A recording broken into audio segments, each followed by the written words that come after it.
Hi friends, വളരെ എളുപ്പത്തിലൊരു രസം തയ്യാറാക്കിയെടുക്കുന്നത് കണ്ടാലോ? അതിനായി ആദ്യം തന്നെ വെളുത്തുള്ളി നമുക്കൊന്ന് ചുട്ടെടുക്കാം. അതുപോലെ വറ്റൽമുളകും ഒന്ന് ചുട്ടെടുക്കേണ്ടതായിട്ടുണ്ട്.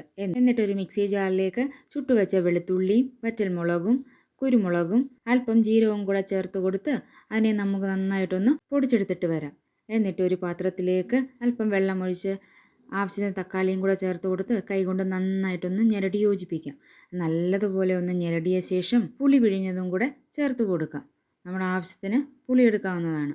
എന്നിട്ട് നമുക്ക് പൊടിച്ചു വെച്ച പൊടിയും രസത്തിനാവശ്യമായ ഉപ്പും കൂടെ ചേർത്ത് കൊടുത്ത് നല്ലതുപോലെ ഒന്ന് ഇളക്കി കൊടുക്കാം. എന്നിട്ടൊരു ചട്ടി അടുപ്പത്തേക്ക് വെച്ച് അതിലേക്ക് എണ്ണയൊഴിച്ച് കടുക്, ഉലുവ, വറ്റൽമുളക്, 2 പച്ചമുളകും കൂടെ ചേർത്ത് കൊടുത്ത് കായപ്പൊടിയും അല്പം മഞ്ഞൾപ്പൊടിയും കൂടെ ചേർത്ത് കൊടുത്ത് ഒന്ന് മിക്സ് ചെയ്ത ശേഷം നമുക്ക് തയ്യാറാക്കി വെച്ചിരിക്കുന്ന രസം കൂടി ചേർത്ത് കൊടുത്ത് നല്ലതുപോലെ ഒന്ന് ഇളക്കി കൊടുക്കാം. നല്ലതുപോലെ ഒരു തിള വന്നു കഴിഞ്ഞാൽ അതിലേക്ക് അല്പം കറിവേപ്പിലയും അല്പം മല്ലിയിലയും കൂടെ തൂക്കി കൊടുത്തു കഴിഞ്ഞാൽ വളരെ എളുപ്പത്തിൽ തയ്യാറാക്കുന്ന നമ്മുടെ രസം ഇവിടെ തയ്യാറായി കഴിഞ്ഞിരിക്കുന്നു. ഇഷ്ടമായെങ്കിൽ ലൈക്കും ഷെയറും സബ്സ്ക്രൈബും ചെയ്ത് സപ്പോർട്ട് ചെയ്യാൻ മറക്കല്ലേ. താങ്ക്